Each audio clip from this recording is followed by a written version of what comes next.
ವೀರ ಬ್ರಹ್ಮೇಂದ್ರ ಗುರೂಜಿ ಅಂತ ಒಬ್ರು ತೋರಿಸಿದೆ. ಇದರಲ್ಲಿ ಬಂದು ಅವರು ತೋರಿಸಿರೋದೇನಂದ್ರೆ ಆಸ್ಟ್ರಾಲಜರ್ ತರ ತೋರಿಸಿದ್ದಾರೆ. ಅವ್ರು ಹೇಳಿದ ಸಮಯಕ್ಕೆ ಒಂದು ಮಗು ಹುಟ್ಟುತ್ತೆ, ಅದೇ ಕಲ್ಕಿ ಆಗಿರುತ್ತೆ, ಅದು ಜಗತ್ತು. ನಮಸ್ಕಾರ ವೀಕ್ಷಕರೇ, ಕಾಲಜ್ಞಾನದ ಎಷ್ಟೆಷ್ಟೋ ವಿಷಯಗಳನ್ನ ನಾವು ತಿಳ್ಕೊಳ್ತಾನೆ ಇರ್ತೀವಿ. ಅದರಲ್ಲಿ ನಾನು ರೀಸೆಂಟ್ ಆಗಿ ನೋಡಿದ ಒಂದು ಸಿನಿಮಾದಲ್ಲಿ ಅಂತಹ ಕಥೆಗಳನ್ನ ತುಂಬಾನೇ ತಿಳಿಸಿದ್ದಾರೆ. ಅದೇ ಉಪೇಂದ್ರ ಅವರ UI ಸಿನಿಮಾ.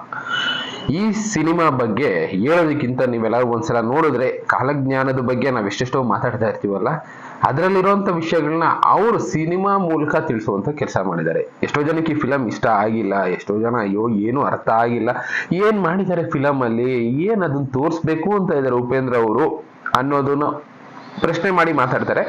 ನಾನು ರೀಸೆಂಟ್ ಆಗಿ ನೋಡಿದೆ, ಈ ವಿಷಯನ ಡಿಸ್ಕಸ್ ಮಾಡೋಣ ಅನ್ಕೊಂಡೆ. ತುಂಬಾ ಜನ ಈ ವಿಷಯಗಳನ್ನ ತಿಳ್ಕೊಬೇಕು ಅನ್ನೋರು ಇದ್ರಲ್ಲ ಕಾಲಜ್ಞಾನದ ಬಗ್ಗೆ, ಇನ್ನ ಪ್ರಪಂಚದಲ್ಲಿ ಆಗೋ ಬದಲಾವಣೆಗಳ ಬಗ್ಗೆ, ಈ ವಿಷಯಗಳನ್ನ ಇಟ್ಕೊಂಡು ಮಾಡಿರುವಂತ ಒಂದು ಸಿನಿಮಾನೇ ಈ UI, ನೀನು ಮತ್ತೆ ನಾನು. ಈ ಕಥೆನ ಇಟ್ಕೊಂಡು ಮಾಡಿದ್ದಾರೆ. ಫಿಲಂ ಸ್ಟಾರ್ಟಿಂಗ್ ಅಲ್ಲಿ ಒಂದು ಲೈನ್ ತೋರಿಸ್ತಾರೆ, ಫಿಲಂ ಅನ್ನ ದಡ್ರು, ಯಾರು ದಡ್ರಿದ್ದೀರಾ ಅವ್ರು ಮಾತ್ರ ನೋಡಿ, ಬುದ್ಧಿವಂತರು ಯಾರು ನೋಡೋದಕ್ಕೆ ಹೋಗ್ಬಿಡಿ, ಎದ್ದೋಗಿ ಅಂತ ಹೇಳ್ಬಿಟ್ಟು ಒಂದು ಲೈನ್ ತೋರಿಸ್ತಾರೆ. ತಕ್ಷಣ ಜನ ಯಾವ ತರ ರಿಯಾಕ್ಟ್ ಮಾಡ್ತಾರೆ ಅಂದ್ರೆ, ಏನ್ ಈ ತರ ಹೇಳ್ಬಿಟ್ರಲ್ಲ, ಬುದ್ಧಿವಂತರು ಫಿಲಂ ನೋಡ್ಬೇಡಿ ಅಂತವ್ರೆ, ನಾವ್ಯಾಕೆ ನೋಡ್ಬೇಕು ಅಂತ ಎದ್ದೋಗೋ ಕೆಲಸ ಮಾಡ್ತಾರೆ. ಅಲ್ಲಿ ಅವರ ದಡ್ಡತನ ಪ್ರದರ್ಶನ ಆಗುತ್ತೆ ಅಂತ ನೆಕ್ಸ್ಟ್ ಲೈನ್ ಅಲ್ಲಿ ತೋರಿಸ್ತಾರೆ. ಅಂದ್ರೆ 500 ರೂಪಾಯಿ ಟಿಕೆಟ್ ಕೊಟ್ಬಿಟ್ಟು ಇಲ್ಲ 100 ರೂಪಾಯಿ ಟಿಕೆಟ್ ಕೊಟ್ಬಿಟ್ಟು ತೋರಿಸ್ತಾ ಇರ್ತಾರೆ ಫಿಲಂ ಅಲ್ಲಿ. ಅಂದಿದ ತಕ್ಷಣ ನಾನು ಫಿಲಂ ನೋಡಲ್ಲ ಅಂತ ಎದ್ದೋಗ್ತಾರೆ ಅಂದ್ರೆ ಯಾರು ದಡ್ರು, ಯಾರು ಬುದ್ಧಿವಂತರು ಅನ್ನೋದು ಒಂದೇ ಲೈನ್ ಅಲ್ಲಿ ಅವ್ರು ಎಕ್ಸ್ಪ್ಲೇನ್ ಮಾಡ್ತಾ ಹೋಗ್ತಾರೆ. ಒಟ್ನಲ್ಲಿ ಉಪೇಂದ್ರ ಅವರ ಡೈರೆಕ್ಷನ್ ಡಿಫ್ರೆಂಟ್ ಆಗಿರುತ್ತೆ ಅಂತ ಎಲ್ಲರಿಗೂ ಗೊತ್ತು. ನಾನು ತುಂಬಾ ಫಿಲಂಗಳನ್ನ ಅವ್ರನ್ನ ನೋಡ್ಕೊಂಡೆ ಬೆಳೆದಿದ್ದೀವಿ ಬಿಡಿ. ಆದ್ರೆ ಈ ಫಿಲಮು ಕೂಡ ಅದೇ ರೀತಿ ವಿಚಿತ್ರವಾಗಿರುವಂತ ಡೈರೆಕ್ಷನ್ ಇರೋ ಫಿಲಮು. ನಾರ್ಮಲ್ ಆಗಿ ಜನಕ್ಕೆ ಎಷ್ಟೋ ಜನಕ್ಕೆ ಇಷ್ಟ ಆಗೋದಿಲ್ಲ. ಬಟ್ ನಾನು ಈ ಕಾಲಜ್ಞಾನದ ಬಗ್ಗೆ ಯಾರ್ಯಾರು ನಂಬ್ತೀರಾ, ಕಾಲಜ್ಞಾನದಲ್ಲಿ ಯಾರ್ಯಾರು ವಿಷಯಗಳನ್ನ ತಿಳ್ಕೊಬೇಕು ಅಂತ ಇದ್ದೀರಾ, ಅಂತ ವಿಷಯಗಳನ್ನ ಎಷ್ಟೋ ವಿಷಯಗಳನ್ನ ಈ ಸಿನಿಮಾ ಮೂಲಕ ತೋರಿಸುವಂತ ಕೆಲಸ ಮಾಡಿದ್ದಾರೆ. ನೀವು ಒಂದ್ಸಲ ನೋಡಿದ್ರೆ ಈ ಸಿನಿಮಾದಲ್ಲಿ ಏನಿದೆ ಅನ್ನೋದು ಅರ್ಥ ಆಗುತ್ತೆ. ಬೇಸಿಕಲಿ ಅವರು ತೋರಿಸ್ಬೇಕು ಅಂತ ಇರೋದನ್ನ ನಾನು ಸಿಂಪಲ್ ಆಗಿ ಹೇಳ್ತೀನಿ, ಬಟ್ ಸಿನಿಮಾ ನೋಡಿ ಸಿನಿಮಾದಲ್ಲಿರೋ ವಿಷಯಗಳನ್ನ ಅರ್ಥ ಮಾಡ್ಕೊಳ್ಳಿ. ಅವರು ಸಿನಿಮಾದಲ್ಲಿ ತೋರಿಸ್ತಾರೆ, ಪ್ರಪಂಚದಲ್ಲಿ ಭಗವಂತ ಗಂಡು ಹೆಣ್ಣನ್ನ ಸೃಷ್ಟಿ ಮಾಡದ, ಭೂಮಿ ಮೇಲೆ ಬಿಟ್ಟ, ವಿಶಾಲವಾದ ಪ್ರಪಂಚ ಇದೆ, ಸುಂದರವಾದ ಪ್ರಪಂಚ ಇದೆ, ನೀವು ಹೇಗಾದ್ರೂ ಬದುಕೊಳ್ಳಿ ಅಂತ ಹೇಳ್ತಾರೆ. ಆದ್ರೆ ಒಂದೇ ಒಂದು ಕಂಡೀಷನ್ ಹೇಳ್ತೇನೆ, ಒಂದು ಮರ ಇರುತ್ತೆ, ಸೇಬಿನ ಮರ, ಆಪಲ್ ಮರ ಇರುತ್ತೆ, ಆ ಮರದಲ್ಲಿ ಒಂದೇ ಒಂದು ಹಣ್ಣು ಬಿಟ್ಟಿರುತ್ತೆ, ಆ ಹಣ್ಣನ್ನ ಯಾವುದೇ ಕಾರಣಕ್ಕೂ ತಿನ್ಬೇಡಿ ಅಂತ ಒಂದು ಮಾತನ್ನ ಹೇಳಿರ್ತಾನೆ ಅಷ್ಟೇ ಭಗವಂತ. ಇನ್ನ ಪ್ರಪಂಚದಲ್ಲಿರೋ ಸುಖನೆಲ್ಲ ಎಂಜಾಯ್ ಮಾಡಿ ಅಂತ ಹೇಳಿರ್ತಾನೆ. ನಮ್ಮಲ್ಲಿ ಯಾವ ತರ ಮನುಷ್ಯನಲ್ಲಿ ಕ್ಯೂರಿಯಾಸಿಟಿ ಅನ್ನೋದಿರುತ್ತೆ, ಯಾವ್ದನ್ನ ಮಾಡಬೇಡಿ ಅಂತೀವೋ, ಯಾವ್ದನ್ನ ನೋಡ್ಬೇಡಿ ಅಂತೀವೋ, ಅದ್ರ ಬಗ್ಗೆನೇ ಆಲೋಚನೆಗಳು ಜಾಸ್ತಿ ಇರುತ್ತೆ. ಅದನ್ನ ಸಿನಿಮಾದಲ್ಲಿ ತೋರಿಸ್ತಾ ಹೋಗ್ತಾರೆ. ಅಂದ್ರೆ ನಾವು ಬೇಡ ಅನ್ನೋದನ್ನೇ ಮಾಡೋದು ಜಾಸ್ತಿ. ಕ್ಯೂರಿಯಾಸಿಟಿ ಮನುಷ್ಯನ ಬಿಡೋದಿಲ್ಲ. ಕೊನೆಗೆ ಆ ಕ್ಯೂರಿಯಾಸಿಟಿಯಿಂದ ಮನುಷ್ಯ ಯಾವ ತರ ಹಾಳಾಗ್ತಾನೆ ಅನ್ನೋದು ಸಿನಿಮಾದಲ್ಲಿ ತೋರಿಸ್ತಾರೆ. ಈ ಸಿನಿಮಾದಲ್ಲಿ ಆ ರೀತಿ ಗಂಡು ಹೆಣ್ಣು ಇಬ್ರು ಇರ್ತಾರಲ್ಲ, ಅದ್ರಲ್ಲಿ ಹೆಣ್ಣಿನ ಆಸೆಗೆ ಕೊನೆ ಇಲ್ಲ. ಗಂಡು ಬೇಡ ಅಂದ್ರೂ ಹೆಣ್ಣು ಕೇಳದೆ ಹೋಗಿ ಆ ಹಣ್ಣನ್ನ ಕಿತ್ಕೊಂಡು ತಿಂತಾಳೆ.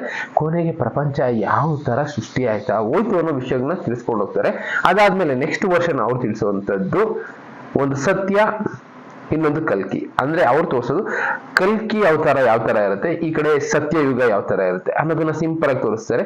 ಜನ ಆಗಿನ ಕಾಲದಿಂದನೂ ಒಳ್ಳೆ ಮಾರ್ಗದಲ್ಲೇ ಬದುಕ್ತಾ ಇದ್ರು. ಸತ್ಯಯುಗ ಯಾವ ತರ ಇರುತ್ತೆ, ಸತ್ಯ, ಈ ಧರ್ಮ ಜಾತಿ ಅದು ಇದು ಎಲ್ಲಾ ಬಿಟ್ಬಿಟ್ಟು ನಾರ್ಮಲ್ ಲೈಫ್ ಲೀಡ್ ಮಾಡ್ತಾ ಇರ್ತಾರೆ. ಆದ್ರೆ ಏನಾಗುತ್ತೆ, ಬದಲಾವಣೆಗಳು, ಜನಕ್ಕೆ ಆಸೆ, ಕಾಮ, ಕ್ರೋಧ ಇವೆಲ್ಲ ಮನುಷ್ಯನ ಬದಲಾವಣೆ ಆಗ್ತಾ ಇರುತ್ತೆ. ಅದು ಕಲಿ ಪ್ರಭಾವ. ಕಲಿಯಿಂದ ಈ ವ್ಯಾಪಾರ ಅನ್ನೋದು ಶುರು ಆಗುತ್ತೆ, ಜಾತಿಗಳು ಉಟ್ಕೊಳ್ಳುತ್ತೆ. ಮನುಷ್ಯ ಮಾಡ್ತಾ ಇರೋ ಕೆಲಸಗಳನ್ನೇ ಜಾತಿ ಧರ್ಮ ಆ ರೀತಿ ಸೃಷ್ಟಿ ಮಾಡ್ತಾ ಹೋಗ್ತಾರೆ. ಕೆಲವೊಬ್ರು ಗುರುಗಳು ಬರ್ತಾರೆ, ಇಲ್ಲ ನೀವು ಮಾಡ್ತಾ ಇರೋ ತಪ್ಪು, ಜಾತಿ ಧರ್ಮ ಬೇಕು, ನೀವಿರುವಂತ ದಾರಿ ತಪ್ಪು, ಅದರಿಂದ ಹೊರಗಡೆ ಬನ್ನಿ ಅಂತ ಜನರನ್ನ ಯಾಮಾರಿಸಿ ಬದಲಾವಣೆಗಳ ಹತ್ರ ಕರ್ಕೊಂಡ್ ಬರ್ತಾರೆ. ಒಟ್ಟಿನಲ್ಲಿ ಜಾತಿ ಧರ್ಮನ ಸೃಷ್ಟಿ ಮಾಡಿ ಜನರಲ್ಲಿ ಇರುವಂತ ಒಗ್ಗಟ್ಟನ್ನ ಒಡೆದಾಕ್ತಾರೆ ಅನ್ನೋದನ್ನ ಸಿನಿಮಾದಲ್ಲಿ ತೋರಿಸ್ತಾರೆ. ಇನ್ನ ಮುಂದಕ್ಕೆ ಹೋಗೋದಾದ್ರೆ ಕಲ್ಕಿ, ನಾವು ವೀರ ಬ್ರಹ್ಮೇಂದ್ರ ಸ್ವಾಮಿಗಳು ಎಷ್ಟೆಷ್ಟೋ ವಿಷಯಗಳನ್ನ ಬರೆದಿದ್ದಾರೆ ಅಂತ ಮಾತಾಡ್ತಾ ಇರ್ತೀವಿ. ಇನ್ನು ಅಚ್ಯುತಾನಂದ ದಾಸ್ ಅವ್ರ ಬಗ್ಗೆ ಮಾತಾಡ್ತಾ ಇರ್ತೀವಿ. ಆ ವಿಷಯನ ಈ ಸಿನಿಮಾದಲ್ಲಿ ತೋರಿಸುವಂತ ಒಂದು ಪ್ರಯತ್ನ ಮಾಡಿದ್ದಾರೆ. ವೀರ ಬ್ರಹ್ಮೇಂದ್ರ ಗುರೂಜಿ ಅಂತ ಒಬ್ರು ತೋರಿಸಿದೆ. ಇದರಲ್ಲಿ ಬಂದು ಅವರು ತೋರಿಸಿರೋದೇನಂದ್ರೆ ಆಸ್ಟ್ರಾಲಜರ್ ತರ ತೋರಿಸಿದ್ದಾರೆ. ಅವ್ರು ಹೇಳಿದ ಸಮಯಕ್ಕೆ ಒಂದು ಮಗು ಹುಟ್ಟುತ್ತೆ, ಅದೇ ಕಲ್ಕಿ ಆಗಿರುತ್ತೆ, ಅದು ಜಗತ್ತನ್ನ ಕಾಯುತ್ತೆ, ಕಾಪಾಡುತ್ತೆ, ವಿನಾಶನೂ ಮಾಡುತ್ತೆ ಅನ್ನೋದನ್ನ ಈ ಸಿನಿಮಾದಲ್ಲಿ ತೋರಿಸ್ತಾರೆ. ಕಲ್ಕಿ ಅವತಾರ ಏನ್ ಮಾಡುತ್ತೆ ಅನ್ನೋದನ್ನ ಈ ಸಿನಿಮಾದಲ್ಲಿ ನಾವು ನೋಡ್ಬೋದು. ನನಗ್ ಗೊತ್ತಾಗಿದೆ ಅಂತ ಕೇಳಿದ್ರೆ, ನಾನು ಸಿನಿಮಾ ನೋಡಿದಾಗ ಕೆಲವಷ್ಟು ಸಿನಿಮಾಗಳಲ್ಲಿ ಇರೋಂಥ ಕಥೆಗಳನ್ನ ನಾವು ಅನಾಲಿಸಿಸ್ ಮಾಡೋದಕ್ಕೆ ಶುರು ಮಾಡ್ತೀವಿ. ಇನ್ನ ಈ ಫಿಲಮ್ ಅಲ್ಲಿ ಎಲ್ಲರೂ ನೆಗೆಟಿವ್ ಆಗಿ, ತುಂಬಾ ಜನ, ಎಲ್ಲರೂ ಅನ್ನೋದಕ್ಕಿಂತ ಕೆಲವೊಬ್ರು ಒಳ್ಳೆ ರೀತಿ ಅರ್ಥ ಮಾಡ್ಕೊಂಡವರು ಇದ್ದಾರೆ. ಫಿಲಮ್ ನ ನೋಡುವಾಗ ಅದೇ ಬೇಕಾಗಿರೋದು. ಈ ಫಿಲಮ್ ಅಲ್ಲಿ ಎಷ್ಟೋ ಜನ ಬೈದವರು, ಅಯ್ಯೋ ವರ್ಸ್ಟ್ ಆಗಿದೆ, ಏನು ಅರ್ಥ ಆಗಿಲ್ಲ, ರಿವ್ಯೂಸ್ಗಳಂತೂ ನೋಡ್ತಾ ಇದ್ರೆ ನೀವು ರಿವ್ಯೂಸ್ಗಳು ನೋಡ್ಬಿಟ್ಟು ಎಷ್ಟೋ ಜನ ಫಿಲಮ್ ನೋಡಿರಲ್ಲ. ರಿವ್ಯೂಸ್ಗಳಲ್ಲಿ ಎಲ್ಲಾ ರಿವ್ಯೂಸ್ಗಳಲ್ಲೂ ಅದೇ ತರ ಇತ್ತು. ಆದ್ರೆ ಫಿಲಮ್ ಅಲ್ಲಿ ಒಂದು ಅರ್ಥ ಇದೆ, ಅದನ್ನ ಅರ್ಥ ಮಾಡ್ಕೋಬೇಕಷ್ಟೇ. ಇನ್ನ ಈ ಸತ್ಯ ಅನ್ನೋದನ್ನ ಯಾವ ರೀತಿ ಕಲ್ಕಿ ಅನ್ನೋನು ಬಂಧಿಸ್ತಾನೆ ಅನ್ನೋದನ್ನ ತೋರಿಸ್ತಾ ಹೋಗ್ತಾರೆ. ಯಾಕೆ ಅಂದ್ರೆ ಪ್ರಪಂಚದಲ್ಲಿ ಕೆಟ್ಟದು ಇದೆ, ಒಳ್ಳೇದು ಇದೆ. ಕಲ್ಕಿ ಅವತಾರ ಯಾಕಾಯ್ತು ಅನ್ನೋದನ್ನ ಸಿನಿಮಾದಲ್ಲಿ ತೋರಿಸ್ತಾರೆ. ಒಂದು ಪ್ರಕೃತಿ ಮಾತೆನ ಯಾವ ರೀತಿ ಕಿತ್ಕೊಂಡು ತಿಂತಾ ಇದ್ದಾರೆ ಜನ. ಅಂದ್ರೆ ಮೆಡಿಸಿನ್ ಮಾಫಿಯಾ, ಭೂ ಮಾಫಿಯಾ, ಟಿಂಬರ್ ಮಾಫಿಯಾ, ಈ ತರದ ಎಷ್ಟೆಷ್ಟೋ ಮಾಫಿಯಾ ಪ್ರಕೃತಿನ ಯಾವ ರೀತಿ ಕಿತ್ಕೊಂಡು ತಿಂತು, ಆ ಪ್ರಕೃತಿ ಮೇಲೆ ಯಾವ ರೀತಿ ಅತ್ಯಾಚಾರ ಅನ್ನೋದಾಗ್ತಾ ಇದೆ, ಅಂತದ್ರಿಂದ ಹುಟ್ಟಿದ್ದೇ ಈ ಕಲ್ಕಿ ಅವತಾರ ಅಂತ ಸಿನಿಮಾದಲ್ಲಿ ತೋರಿಸ್ತಾರೆ. ಈ ಕಲ್ಕಿ ಅವತಾರ ಆ ಪ್ರಕೃತಿಗೆ ನ್ಯಾಯ ಕೊಡಿಸುವಂತ ಕೆಲಸ ಮಾಡುತ್ತೆ. ಒಂದು ಕಡೆ ಸತ್ಯ, ಇನ್ನೊಂದು ಕಡೆ ಕಲ್ಕಿ ಅವತಾರ. ಒಂದು ಒಳ್ಳೆ ದಾರಿನಲ್ಲಿ ಹೋಗೋಣ, ಒಳ್ಳೇದ್ ಮಾಡೋಣ ಅಂತ ಹೇಳ್ತಾನೆ ಇರುತ್ತೆ. ಬಟ್ ಆದ್ರೆ ಜನ ಅದನ್ನ ಕೇಳೋದಕ್ಕೆ ರೆಡಿ ಇರಲ್ಲ, ಸತ್ಯನೇ ಹೊಡೆಯೋದಕ್ಕೆ ಹೋಗ್ತಾ ಇರ್ತಾರೆ. ಆಗ ಈ ಕಲ್ಕಿ ಅವತಾರ ಸತ್ಯ ಅನ್ನೋದನ್ನ ಒಂದು ಜಾಗದಲ್ಲಿ ಬಂಧಿಸುತ್ತೆ. ಅಂದ್ರೆ ನಮ್ಮ ಬ್ರೈನ್ ಆಕಾರದಲ್ಲಿ ತೋರಿಸಿದ್ದಾರೆ. ಮನುಷ್ಯನ ಬ್ರೈನ್ ಅನ್ನೋದು ಯಾವ ತರ ಇರುತ್ತೆ, ಅದರಲ್ಲಿ ನಾವು ಯಾವ ತರ ಬಂದಿಗಳಾಗಿರ್ತೀವಿ ಅನ್ನೋದನ್ನ ಈ ಸಿನಿಮಾದಲ್ಲಿ ತೋರಿಸೋ ಒಂದು ಪ್ರಯತ್ನ ಮಾಡಿದ್ದಾರೆ. ನಿಜವಾಗ್ಲೂ ಆ ಒಂದೊಂದು ಪಾಯಿಂಟ್ ಅರ್ಥ ಮಾಡ್ಕೊಳ್ಳೋರಿಗೆ ಜೀವನದ ದಾರಿ ಅನ್ನೋದು ಇದ್ರಲ್ಲಿ ಸಿಗುತ್ತೆ. ಅಂತ ಫಿಲಮ್ ಇದು. ಒಬ್ಬೊಬ್ರು ಒಂದೊಂದು ಹೇಳ್ಬೋದು ಬಿಡಿ, ಬಟ್ ಫಿಲಮ್ ನ ಕಂಪ್ಲೀಟ್ ಆಗಿ ಒಂದ್ಸಲಕ್ಕೆ ಅರ್ಥ ಆಗದೆ ಇನ್ನೊಂದ್ಸಲ ನೋಡಿ, ಆದ್ರೆ ಇದರಲ್ಲಿರೋ ವಿಷಯಗಳನ್ನ ಅರ್ಥ ಮಾಡ್ಕೊಳ್ಳಿ. ಇನ್ನ ಕಲ್ಕಿ ಅವತಾರ ಏನೇನ್ ಮಾಡ್ಬೇಕು ಮಾಡ್ತಾ ಹೋಗುತ್ತೆ ಅಂತ ಈ ಸಿನಿಮಾದಲ್ಲಿ ತೋರಿಸ್ತಾರೆ. ರಾಜರ ಆಡಳಿತ ಅಂದ್ರೆ ರಾಜಕಾರಣಿಗಳ ಆಡಳಿತ ಯಾವ ತರ ಇರುತ್ತೆ, ಪೊಲಿಟಿಷಿಯನ್ಸ್ ನಮ್ಮನ್ನ ಯಾವ ತರ ಆಳ್ತಾ ಇರ್ತಾರೆ, ಪೊಲಿಟಿಷಿಯನ್ಸ್ಗೆ ಆಸೆಗಳನ್ನ ಯಾವ ರೀತಿ ಕಲ್ಕಿ ಅವತಾರ ಅನ್ನೋದು ತೋರಿಸುತ್ತೆ ಅನ್ನೋದು ಇದ್ರಲ್ಲಿ ತೋರಿಸ್ತಾರೆ. ಕಾಮ ಅನ್ನೋದು ಎಂತವ್ರನ್ನು ಹಾಳು ಮಾಡುತ್ತೆ ಅನ್ನೋದು ಈ ಸಿನಿಮಾದಲ್ಲಿ ತೋರಿಸ್ತಾರೆ. ನಾನು ಎಷ್ಟೆಷ್ಟು ರಿವ್ಯೂನಲ್ಲಿ ನೋಡಿದೆ, ಒಂದು ಸೌಂಡ್ ಹಾಕೊಂಡು ಬರೀ ಅದ್ರ ಬಗ್ಗೆನೇ ಮಾತಾಡ್ತಾರೆ. ಆದ್ರೆ ಇದರಲ್ಲಿ ಒಬ್ಬ ಪೊಲಿಟಿಷಿಯನ್ಸ್ ನ, ರಾಜಕಾರಣಿನ ಕಾಮ, ಆಸೆ, ಅಧಿಕಾರ, ಈ ಮೂರನ್ನು ಯಾವ ರೀತಿ ಕಟ್ಟಾಗತ್ತೆ, ಇಲ್ಲಿ ಬಂದು ಹೆಣ್ಣು, ಹೊನ್ನು, ಮಣ್ಣು ಮೂರನ್ನು ಸೇರಿಸಿ ಯಾವ ರೀತಿ ಆ ರಾಜಕಾರಣಿನ ಕಟ್ಟಾಕತ್ತೆ. ಇನ್ನ ಬೇರೆ ಸೊಸೈಟಿನಲ್ಲಿ ಆಗುವಂತ ವಿಷಯಗಳು ಯಾವ ತರ ನಡೆಯುತ್ತೆ ಅನ್ನೋದು ಈ ಸಿನಿಮಾದಲ್ಲಿ ತೋರಿಸ್ತಾರೆ. ಅದರಲ್ಲಿ ಜಾತಿ ಧರ್ಮಗಳ ಒಡೆದಾಟ, ಇನ್ನ ಜನ ತಲೆನೇ ಕೆಡಿಸ್ಕೊಳ್ಳಲ್ಲ, ಆ ರೀತಿ ಬದಲಾವಣೆಗಳು ಕಲ್ಕಿ ಅವತಾರ ಮಾಡುತ್ತೆ ಅಂತ ತೋರಿಸ್ತಾರೆ. ಕಲಿಯುಗದಲ್ಲಿ ಇದೆಲ್ಲ ಆದ್ರೇನೆ ಜನ ಬುದ್ಧಿ ಕಲಿಯೋದು, ಮತ್ತೆ ಪ್ರಕೃತಿನ ವಾಪಸ್ ಹೇಗಿತ್ತು ಆಗ ಅದೇ ರೀತಿ ಮತ್ತೆ ಮರುಸೃಷ್ಟಿ ಮಾಡ್ಬೇಕು ಅಂದ್ರೆ ಇದೆಲ್ಲ ಆಗ್ಲೇಬೇಕು ಅಂತ ಕಲ್ಕಿ ಅವತಾರನೇ ಇದೆಲ್ಲ ಮಾಡುತ್ತೆ ಅಂತ ಸಿನಿಮಾದಲ್ಲಿ ತೋರಿಸ್ತಾರೆ. ಅದರಲ್ಲಿ ಒಂದು ಜನನ ಬ್ಯುಸಿ ಮಾಡ್ಬೇಕು, ಆಗುವಂತ ಇನ್ಸಿಡೆಂಟ್ಗಳ ಬಗ್ಗೆ ವರಿನೇ ಮಾಡಲ್ಲ. 100 ಜನದಲ್ಲಿ ನಮ್ಮ ಸುತ್ತಮುತ್ತ ಒಂದು ಜಾಗದಲ್ಲಿ 100 ಜನ ಇದ್ದಾರೆ ಅಂದ್ರೆ ಅದರಲ್ಲಿ 3 ಜನ ಇದು ಅನ್ಯಾಯ, ಇದು ತಪ್ಪು, ಇದು ಈಗಲ್ಲ ಅಂತ ಹೋರಾಟ ಮಾಡ್ತಾ ಇದ್ರೆ, ಇನ್ನು ಉಳಿದವರೆಲ್ಲ ತಮ್ಮ ಸ್ವಾರ್ಥಕ್ಕೆ ಕೆಲಸ ಮಾಡ್ಕೊಳ್ಳೋ ತರ ಒಂದು ಮಾಯೆ ಪರದೆ ಅನ್ನೋದಿರುತ್ತೆ.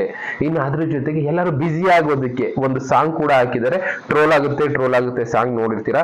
ಈ ಸಾಂಗ್ ಬಂದು ಅಟ್ ಪ್ರೆಸೆಂಟ್ ಜನಕ್ಕೆ ಸೊಸೈಟಿನಲ್ಲಿ ಏನಾಗ್ತಾ ಇದೆ ಬೇಡ, ಮುಂದೆ ಫ್ಯೂಚರ್ ಏನಾಗುತ್ತೆ ಬೇಡ, ಒಟ್ನಲ್ಲಿ ಅವರು ಟೈಮ್ ಪಾಸ್ ಏನ್ ಬೇಕು, ಟ್ರೋಲ್ ಆಗ್ಬೇಕು, ಫೇಮಸ್ ಆಗ್ಬೇಕು ಅಂತ ವಿಷಯಗಳು ಜನ ಬ್ಯುಸಿ ಆಗ್ತಾರೆ ಅನ್ನೋದನ್ನ ಈ ಸಿನಿಮಾದಲ್ಲಿ ತೋರಿಸಿದ್ದಾರೆ. ಹೌದು, ನಮ್ ಜನ ಈಗ ಅದೇ ರೀತಿ ಬದುಕ್ತಾ ಇರೋದು, ಎಲ್ಲಾ ವಿಷಯಗಳನ್ನ ಮರ್ತು ಬಿಟ್ಟಿದ್ದಾರೆ. ಅನ್ಯಾಯ ಆಗ್ತಾ ಇದೆಯಾ, ಶಾಸನದಲ್ಲಿ ಬದಲಾವಣೆ ಆಗ್ತಾ ಇದೆಯಾ, ಇದೇನೂ ಬೇಕಾಗಿಲ್ಲ. ಜನಕ್ಕೆ ಏನ್ ಬೇಕು, ಟ್ರೋಲ್ ಆಗಿರೋದು ಏನಿರುತ್ತೆ, ನೆಗೆಟಿವ್ ಕಮೆಂಟ್ ಏನಿರುತ್ತೆ, ಒಬ್ಬರ ಮೇಲೆ ಒಬ್ರು ಆರೋಪ ಏನ್ ಮಾಡಿರ್ತಾರೆ, ಅವ್ರೇನ್ ಮಾಡಿದ್ರು, ಅವ್ರ ಮನೆ ದೋಸೆ ಯಾವ ರೀತಿ ತೂತಾಗಿತ್ತು, ಇಂಥ ವಿಷಯಗಳನ್ನ ತಿಳ್ಕೋಬೇಕು ಅನ್ನೋ ಕ್ಯೂರಿಯಾಸಿಟಿನಲ್ಲೇ ಜನ ಬದುಕ್ತಾರೆ.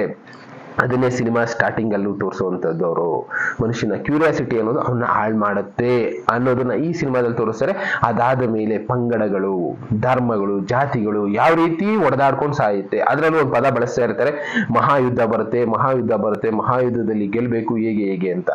ಇನ್ನ ರಷ್ಯಾ ಅಮೆರಿಕ ವಾರ್ ಅಂದ್ರೆ ರಷ್ಯಾ ಅಮೆರಿಕ ಭಾರತದಲ್ಲಿರುವಂತ ಸಂಪತ್ತು ಇದನ್ನೆಲ್ಲ ಲೂಟಿ ಮಾಡಿ ಕೊನೆಗೆ ಯಾವ ರೀತಿ ಒಡೆದಾಟಗಳು ಮಾಡ್ಕೊಳ್ತಾರೆ ಅನ್ನೋ ವಿಷಯಗಳನ್ನ ತೋರಿಸ್ತಾ ಹೋಗ್ತಾರೆ. ಓಕೆ, ಇನ್ನ ಮುಂದಕ್ಕೆ ಇದೆಲ್ಲ ಪೂರ್ತಿಯಾಗಿ ಬಿಟ್ರೆ ನಿಮ್ಗೆ ಫಿಲಂ ನೋಡೋದಕ್ಕೆ ಫೀಲ್ ಬರೋದಿಲ್ಲ. ಒಂದ್ಸಲ ಫಿಲಂ ನೋಡಿದ್ರೆ ನಿಮ್ಗೆ ಅರ್ಥ ಆಗುತ್ತೆ. ಇನ್ನೊಂದೆರಡು ಪಾಯಿಂಟ್ ಅಲ್ಲಿ ಅದು ಹೇಳ್ಬೇಕು ಅಂತಾನೆ ಇದೀನಿ. ಯಾಕೆ ಅಂದ್ರೆ ಸತ್ಯ ಅಂದ್ರೆ ಏನು ಅನ್ನೋದನ್ನ ತಿಳಿಸ್ತಾ ಹೋಗ್ತಾರೆ. ಇನ್ನ ಕಲ್ಕಿ ಅವತಾರ ಮಹಾಯುದ್ಧ. ಈ ಮಹಾಯುದ್ಧದಲ್ಲಿ 3 ಪಂಗಡಗಳು, ಒಂದು ಇಸ್ಲಾಮಿಕ್ ಪಂಗಡ, ಒಂದು ರೈತ ಪಂಗಡ, ಇನ್ನೊಂದು ಆದಿವಾಸಿಗಳು. ಈ ಮೂರೂ ಪಂಗಡಗಳು ಕಲ್ಕಿಯ ವಿರುದ್ಧ ಹೋರಾಟ ಮಾಡುತ್ತೆ ಅಂತ ತಿಳಿಸ್ತಾರೆ ಆ ಸಿನಿಮಾದಲ್ಲಿ. ಇದು ಅವ್ರು ಯಾವ್ದಾದ್ರು ಬುಕ್ಕಿಂದ ತಗೊಂಡಿರ್ಬೋದು, ಇಲ್ಲ ಬೇರೆ ಯಾರಾದ್ರೂ ಬರ್ದಿರುವಂತ ವಿಷಯಗಳನ್ನ ಅನಾಲಿಸಿಸ್ ಮಾಡಿ ಅವ್ರು ಬರ್ದಿರ್ಬೋದು, ಫ್ಯೂಚರ್ ಅಲ್ಲಿ ಆಗುವಂತ ಪ್ರಿಡಿಕ್ಷನ್ಗಳನ್ನ ಡಿಸ್ಕಸ್ ಮಾಡಿ ಈ ಕಥೆಗಳನ್ನ ಮಾಡಿರ್ಬೋದು. ಆ ಕಥೆನೇ ಇದಾಗಿದೆ. ಒಂದು ಇಸ್ಲಾಮಿಕ್ ಪಂಗಡ, ಒಂದು ರೈತರು, ಇನ್ನೊಂದು ಬಂದು ಆದಿವಾಸಿಗಳ ಗುಂಪು. ಒಟ್ಟಿನಲ್ಲಿ ಈ ತರ ತೋರಿಸ್ಕೊಂಡಿದ್ರೆ ಈ ಮೂರು ವಿರುದ್ಧ ಕಲ್ಕಿಯ ಹೋರಾಟ ಅನ್ನೋದಾಗುತ್ತೆ. ಕೊನೆಗೆ ಕಲ್ಕಿ ಯಾರ್ಯಾರನ್ನ ನಾಶ ಮಾಡ್ತಾನೆ, ಪ್ರಕೃತಿನಲ್ಲಿರುವಂತ ಜನ ಎಲ್ಲ ಬಿಕಾರಿಗಳಾಗಿ ಬದುಕಬೇಕು. ಯಾರ್ಯಾರು ಪ್ರಕೃತಿನ ಹಾಳು ಮಾಡಿದ್ರು ಅವ್ರವರೇ ಹೊಡೆದಾಡ್ಕೊಂಡು ಸಾಯವು ಮಾಡ್ತಾನೆ. ಕೊನೆಗೆ ಶ್ರೀಮಂತಿಕೆ ಮೆರೆದವರೆಲ್ಲ ಬೀದಿಗೆ ಬಂದು ಬೀಳೋ ರೀತಿ ಮಾಡ್ತಾನೆ. ಈ ರಾಜಕಾರಣಿಗಳು ಅವ್ರವ್ರ ಆಸೆನಲ್ಲಿ ಬದುಕಿ ಎಲ್ಲರನ್ನು ಕಿತ್ಕೊಂಡು ತಿಂದು ಬದುಕ್ತಾ ಇರ್ತಾರಲ್ಲ, ಅಂತವ್ರನ್ನೆಲ್ಲ ರೋಡ್ಗೆ ತಂದು ನಿಲ್ಲಿಸ್ತಾನೆ, ಬುದ್ಧಿ ಕಲಿಸ್ತಾನೆ ಅನ್ನೋ ಅವತಾರದಲ್ಲಿ ತೋರಿಸಿರುವಂತ ಒಂದು ಸಿನಿಮಾ. ಇನ್ನ ಸತ್ಯನ ಅವತಾರನೂ ಅದೇ ತರ ಇದೆ.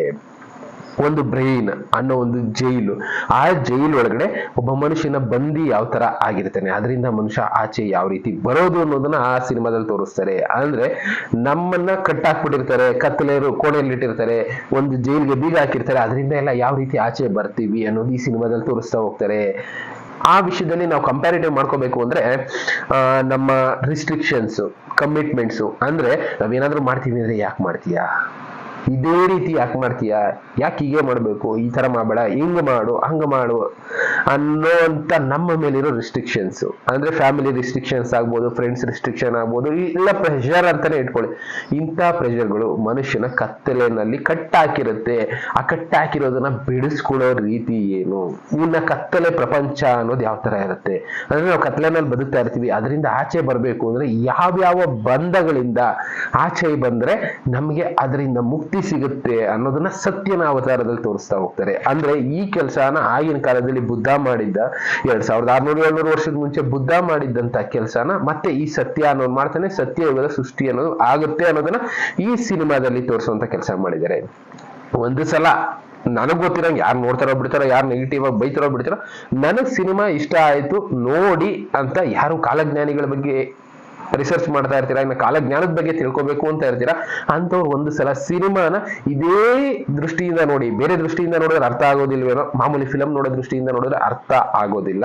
ಕಾಲಜ್ಞಾನದ ದೃಷ್ಟಿಯಿಂದ ಅವ್ರ ಸಿನಿಮಾನ ತೋರಿಸ್ತಾ ಹೋಗ್ತಾರಲ್ಲ, ಆ ದೃಷ್ಟಿಯಿಂದ ನೋಡಿದ್ರೆ ಈ ಸಿನಿಮಾ ಅರ್ಥ ಆಗುತ್ತೆ. ಏನ್ ತಿಳಿಸ್ಬೇಕು ಅಂತ ಇದ್ದಾರೆ ಪ್ರಪಂಚಕ್ಕೆ, ನಾವು ಯಾವ ದಾರಿನಲ್ಲಿ ಹೋಗ್ಬೇಕಾಗಿತ್ತು, ಯಾವ ದಾರಿನಲ್ಲಿ ಹೋಗ್ತಾ ಇದ್ದೀವಿ ಅನ್ನೋದನ್ನ ಸಿನಿಮಾದಲ್ಲಿ ತೋರಿಸ್ಬೇಕು ಅನ್ನೋ ಒಂದು ಪ್ರಯತ್ನ ಮಾಡಿದ್ದಾರೆ. ಅದು ನಾವು ಕಥೆ ರೂಪದಲ್ಲಿ ಬರೆಯೋದಕ್ಕೆ ಅಂತ ಪ್ಲಾನ್ ಮಾಡ್ಕೊಂಡು ಲಾಸ್ಟ್ ಇದು ಬೇಡ, ನಾವು ಮಾಡೋದು ಬೇಡ ಅನ್ನೋದು ಏನೋ ಒಂದು ಸಿನಿಮ್ಯಾಟಿಕಲಿ ತೋರಿಸೋ ಪ್ರಯತ್ನ. ಆದ್ರೆ ಅವ್ರು ತಿಳಿಸ್ಬೇಕು ಅಂತ ಇದ್ದಿದ್ದ ವಿಷಯನ ಜಗತ್ತಿಗೆ ತಿಳಿಸೋ ಕೆಲಸ ಮಾಡಿದ್ದಾರೆ. ನೀವು ಒಂದ್ಸಲ ಸಿನಿಮಾ ನೋಡಿ, ನನಗೆ ಗೊತ್ತಿರೋಂಗೆ ಸಿನಿಮಾ ಚೆನ್ನಾಗಿದೆ, ಅದ್ರಲ್ಲಿರೋ ವಿಷಯಗಳನ್ನ ಅರ್ಥ ಮಾಡ್ಕೊಳ್ಳಿ. ಸತ್ಯ ಅಂದ್ರೇನು, ಕಲ್ಕಿ ಅವತಾರ ಅಂದ್ರೇನು, ಅದು ಯಾವ ರೀತಿ ಪ್ರಕೃತಿನ ಮತ್ತೆ ಸಂರಕ್ಷಣೆ ಮಾಡ್ತಾ ಹೋಗುತ್ತೆ ಅನ್ನೋ ವಿಷಯಗಳೇ ಇರುವಂತ ಒಂದು ಸಿನಿಮಾ UI, ನೀನು ಮತ್ತೆ ನಾನು. ಇಂಥ ಸಿನಿಮಾಗಳು ಅಪರೂಪಕ್ಕೊಂದು ಬರ್ತಾ ಇರುತ್ತೆ. ಅರ್ಥ ಮಾಡ್ಕೊಳ್ಳೋದು ಬಿಡೋದು ನಮ್ಮ ಮೇಲೆ ಬಿಟ್ಟಿರುತ್ತೆ. ಅದನ್ನೇ ಅವರು ತೋರಿಸ್ಬೇಕು ಅಂತ ಇದ್ದಿದ್ದು. ಒಬ್ಬ ಕತ್ತಲೆನಲ್ಲಿ ಇರುವಂತ ಮನುಷ್ಯ ಬೆಳಕಿನ ದಾರಿಗೆ ಹೋಗ್ಬೇಕು ಅಂದ್ರೆ ಏನೇನ ಕ್ರಾಸ್ ಮಾಡ್ಬೇಕಾಗತ್ತೆ, ಯಾವ ದಾರಿನಲ್ಲಿ ಹೋಗ್ಬೇಕಾಗತ್ತೆ, ರಿಸ್ಟ್ರಿಕ್ಷನ್ಸ್ ಯಾವ ತರ ಬರುತ್ತೆ, ಇದನ್ನೆಲ್ಲ ಈ ಸಿನಿಮಾದಲ್ಲಿ ತೋರಿಸಿದ್ದಾರೆ. ನಾವು ಈಗ ಅದೇ ದಾರಿನಲ್ಲಿ ಬದುಕ್ತಾ ಇರ್ತೀವಿ, ಆದ್ರೆ ಎಲ್ಲರೂ ಬರೋದಕ್ಕಾಗದೇ ಇರ್ಬೋದು, ಟೈಮ್ ತಗೋಬಹುದು. ಒಟ್ನಲ್ಲಿ ಈ ಸಿನಿಮಾದಲ್ಲಿ ಏನೇನ್ ತೋರಿಸ್ಬೇಕು ಅಂತ ಇದ್ದಾರೆ, ಮುಂದೆ ಏನಾಗುತ್ತೆ ಅನ್ನೋ ಒಂದು ಭವಿಷ್ಯ ಸಿನಿಮಾದಲ್ಲಿ ತೋರಿಸೋ ಒಂದು ಪ್ರಯತ್ನ ಮಾಡಿದ್ದಾರೆ. ಆದಷ್ಟು ಇಂಥ ಸಿನಿಮಾಗಳನ್ನ ಪ್ರೋತ್ಸಾಹ ಕೊಡೋಣ, ಇದರಲ್ಲಿರೋ ವಿಷಯಗಳನ್ನ ಅರ್ಥ ಮಾಡ್ಕೊಳ್ಳಿ ಅನ್ನೋದಕ್ಕೋಸ್ಕರ ನಾನು ಈ ಸಿನಿಮಾ ಬಗ್ಗೆ ಸ್ವಲ್ಪ ಜಾಸ್ತಿ ತಿಳಿಸಿರ್ತೀನಿ. ನೀವು ಒಂದ್ಸಲ ಹೋಗಿ ಸಿನಿಮಾ ಥಿಯೇಟರ್ಗಳಲ್ಲಿ ಸಿನಿಮಾ ನೋಡಿ ವಿಷಯಗಳನ್ನ ಅರ್ಥ ಮಾಡ್ಕೊಳ್ಳಿ. ಇನ್ನ ಬೇರೆ ಬೇರೆ ವಿಷಯಗಳ ಜೊತೆ ಮತ್ತೆ ಸಿಗ್ತೀನಿ. Thank you, good bye.